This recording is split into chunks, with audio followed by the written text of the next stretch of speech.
এর পিছনে তো সবচেয়ে আশঙ্কাজনক হলো যে এর পিছনে তো অন্য একটা শ্রেণী কাজ করতেছে দেখে, কারণ আমি ওই যে যারা জঙ্গি সন্ত্রাসী তাদেরকে আমরা কোনো সুযোগই দিতে চাই না। এটাই বেস্ট ডিসিশন হয়েছে, বেস্ট ডিসিশন।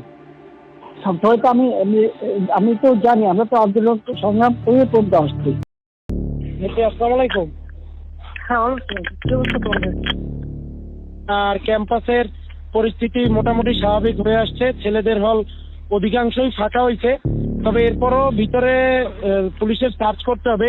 আমাদের দলীয় সিনিয়ররা অনেকে প্যানিক হয়ে যাচ্ছিল, মানে কি করব ডিরেকশন দিতে পারতেছিল না, এই জন্য আজকে আপনাকে বারবার ফোন দিয়েছি, আপনি কিছু মনে করেন না।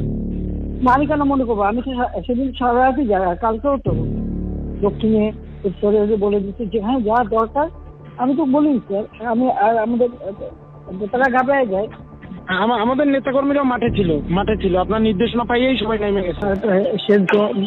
এর পিছনে তো সবচেয়ে আশঙ্কাজনক হলো যে এর পিছনে তো অন্য একটা শ্রেণী কাজ করতেছে দেখে, কারণ আমি ওই যে যারা জঙ্গি সন্ত্রাসী তাদেরকে আমরা কোনো সুযোগই দিতে চাই না। এটাই বেস্ট ডিসিশন হয়েছে, বেস্ট ডিসিশন। হয়তো আমি তো জানি, আমরা তো আন্দোলন